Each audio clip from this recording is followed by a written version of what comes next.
Hello, this is Nicole Cooley with Kids First Education, and today I'm bringing you ELA in a flash. The standard we're going to be looking at today is RL 7 and 8.2. The 7th grade and the 8th grade standard 2 is the same standard, so this is for 7th grade and 8th grade. And today we are going to be determining a theme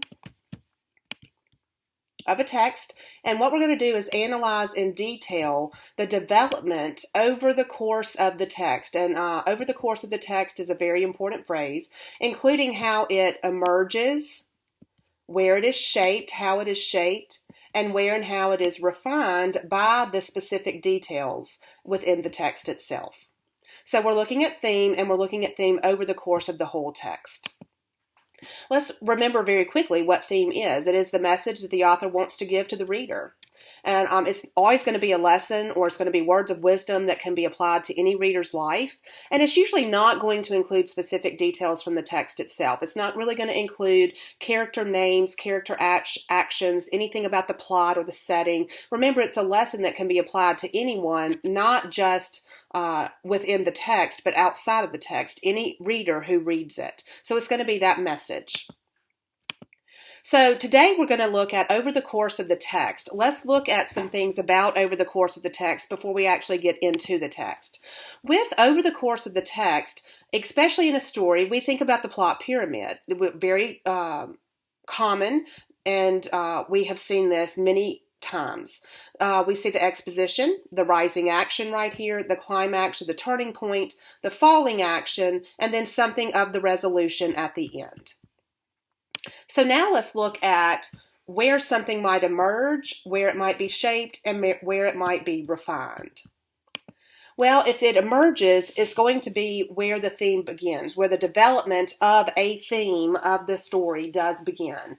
The conflict is going to start to show itself with the characters, and normally when something emerges, of course it begins, and so it's going to be within this exposition, rising action part of the course of the text. So it's going to emerge somewhere around in here, but it's not going to be very specific yet because we don't have any of the specific details from the rest of the text. So it might not be very specific, but we are going to start to see something about the theme begin right here. Now, it's going to be shaped where the author gives specific details to reveal more of the conflict so that we can start to get a more specific theme. Motivations of characters, actions of characters, the feelings, the descriptions of the characters, of the conflict, of the plot, all of that's going to go along into shaping the theme so that we can get a more specific theme. So that it's going to be shaped right along in here, the rising action and that climax part, that turning point, where that conflict might have that turning point and we start to get into the falling action. So something about the theme is going to be, or the central idea will be shaped right in here.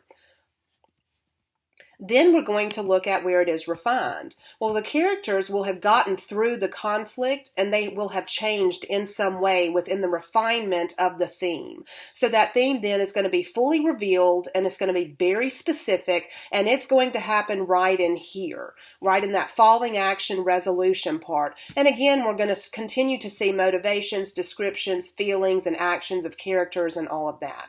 So this is where it's going to emerge. It's going to begin to be a little bit more shaped right here, a little bit more specific, and then we're going to get to something very specific right in here. And that is why the standard says over the course of the text, because we are going from beginning to middle all the way to the end. So let's practice, or let's look at right now some a reading process or some steps. So the first thing we need to do is identify the main characters and the conflict in the text. Then we need to analyze specific details from beginning, where it emerges, to the end, in the middle, where it is shaped, in the end, where it is refined, about the characters and the conflict. And then we can determine a theme based on our analysis. So now let's practice. We're going to be looking at The Gift of the Magi by O. Henry. This can be found on commonlit.org. We're just going to be looking at specific details or specific quotes over the course of the text to help us determine the theme. So in the beginning of the text is where our theme is going to emerge. So let's look at some specific quotes there. $1.87, that was all. And the next day would be Christmas. Being paid $30 a week, the income was then shrunk to $20. She had only $1.87 with which to buy Jim a present. She had been saving every penny she could for months. Suddenly she whirled from the window and stood before the glass. Her eyes were shining brilliantly, but her face had lost its color within 20 seconds. So the first thing we know about a theme or something going on with this conflict is that she, who is one of the main characters, and her husband Jim is the other one, she had only $1.87 with which to buy him a Christmas gift. This was the day before Christmas, and so this is Christmas Eve. Their income had been shrunk, and she had been saving all she could for months so that she could buy him a present. At the end suddenly she whirled from the window. So toward within the rising action, we know that she has some sort of thought or idea because her eyes shine brilliantly, and so she's excited about something, but whatever it is that she's excited about also makes her face lose its color within 20 seconds. And so she's excited and she does have a thought, but we know that thought also causes a little bit of anxiety because her face loses its color. So the beginning of the conflict or the theme is that we know that she's worried. She wants to buy her husband a present, or Jim a present, but she doesn't have much money to do that. But she does have an idea about something. So let's look at where it is shaped, where we start to see a theme become more shaped within the text. There were two possessions of the Youngs in which they both took a mighty pride. One was Jim's gold watch, the other was Della's hair.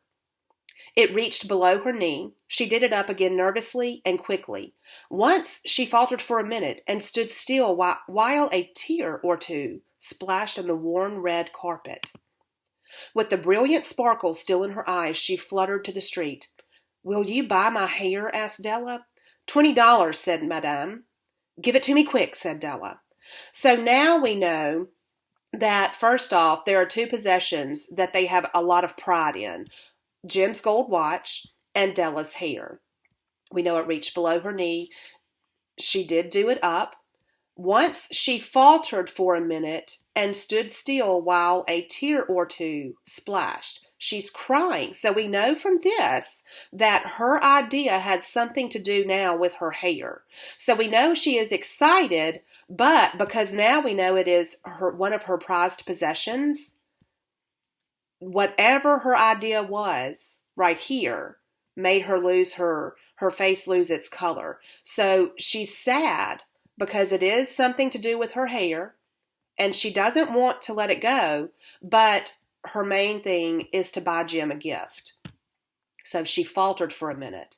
The brilliant sparkle still in her eyes, so we know she's still excited about this. She flutters to the street, and now we know exactly what happens.